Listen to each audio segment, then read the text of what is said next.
మనలో తెలియని కొన్ని నిజాలు మీకు చెప్తానని నేను చెప్పాను. మరి నేను రెడీ. మీరు రెడీనా?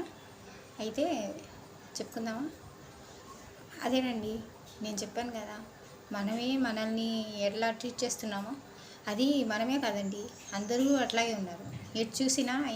ఎట్లా చూసినా అట్లాగే కనిపిస్తున్నారు.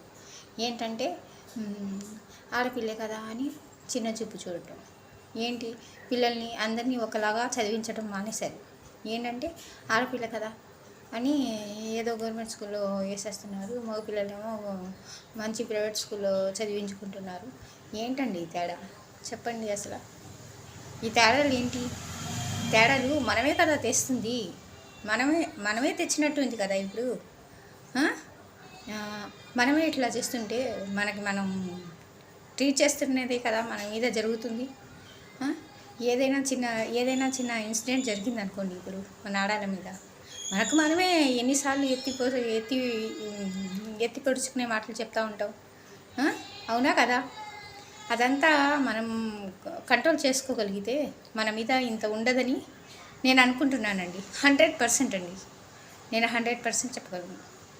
దాని నుంచి మనం చాలా చాలా అంటే చాలా బెస్ట్ పొజిషన్లో ఉండగలం. అవన్నీ మనం మార్చుకోగలిగితే. ఏంటంటే పాజిటివ్గా ఉండండి. ఆడపిల్లల్ని కూడా మనుషులుగా చూడండి. ఇప్పుడు మగ పిల్లలు ఎట్లాగో ఆడపిల్లలు కూడా అంతే అని మనం నుంచుంటే ఎవరేం చేస్తారు చెప్పండి? ఎవరేం చేస్తారు? తర్వాత వాళ్ళ సంగతి. అంతే కదా? మనం నిలబడాలి కదా ముందు. మనమే వెనక అడుగు వేస్తుంటే అందరూ అట్లాగే చూస్తారు కదా. అవునా కదా? మరి చూడండి. అదే కదండి, ఒక ఇన్సిడెంట్ చెప్తాను. ఏంటంటే ఆడపిల్లలు 3 అదేనండి, కరోనా సమయంలో తల్లిదండ్రులు చనిపోయారు. కరోనా సమయంలో చాలామంది పోయారు కదండి.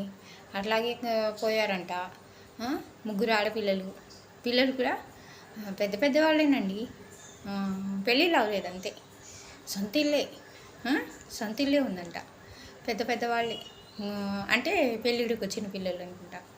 వాళ్ళు ఒక అమ్మాయి ఏమో డాక్టర్ చదువుతుంది. పెద్ద చదువులు చదువుతున్నారు 3. ఏంటంటే తల్లిదండ్రులు లేరు, ఆడపిల్లలం కదా అని మేము బతకలేమో, ఈ సమాజంలో ఉండలేమో మేము ఆడపిల్లలం కదా అని సూసైడ్ చేసుకున్నారంట. ఏంటండి ఇది? చెప్పండి. ఆడపిల్లలు అయితే బతకూడదా? బతకలేమా? నిండు ప్రాణాలని బలి తీసుకున్నారండి చేతులారా. ఏంటండి మనకి గతి? మనం బతకలేమా ఏంటి? చూడండి, అసలు ఇట్లాగేనా మనం ఉండేది? మనల్ని మనమే గీసేసుకుంటున్నామండి. మనం ఈ హద్దుల్లోనే ఉండాలని మనమే చెప్పుకుంటున్నాం, బయట వాళ్ళే చెప్పట్లేదు, మనమే చెప్పుకుంటున్నాం. అది ఎందుకలా? నాకు ఈ ప్రశ్నకి సమాధానం కావాలండి. ఎందుకలా? ఒక్కళ్ళతో అయ్యేది కాదు. అందరూ కలిసి ఒక మాట మీద ఉండాలి. అంతేనా? అంటే ఆడపిల్లలే కదా అని ఆడపిల్లల్ని పుట్టితే చంపేయటం, ఆడపిల్లలు కంటున్నారని ఇంట్లోంచి తరివేయటం, ఇట్లా చాలా జరుగుతున్నాయి. ఇప్పుడు ఎప్పుడు జరుగుతూనే ఉన్నాయి. ఇది వినకుండా ఏమైనా ఒక సంవత్సరం గడిచిందా అండి? మనకి గడిచిందా? ఒక్క సంవత్సరం గడిచిందా మనకి? చెప్పండి. గడిచిందా మనకి? ఆడపిల్లలు అంటే ఎందుకంత లోకువా? మనం మారాలి ముందు. మనం మారితే అందరూ మారుతారు. ఎవరికి వాళ్ళు అనుకోవాలండి, ఎవరికి వాళ్ళే అనుకోవాలి, ఎవరికి వాళ్ళకి రావాలి, మనసులోంచి రావాలి. అది ఆలోచించండి.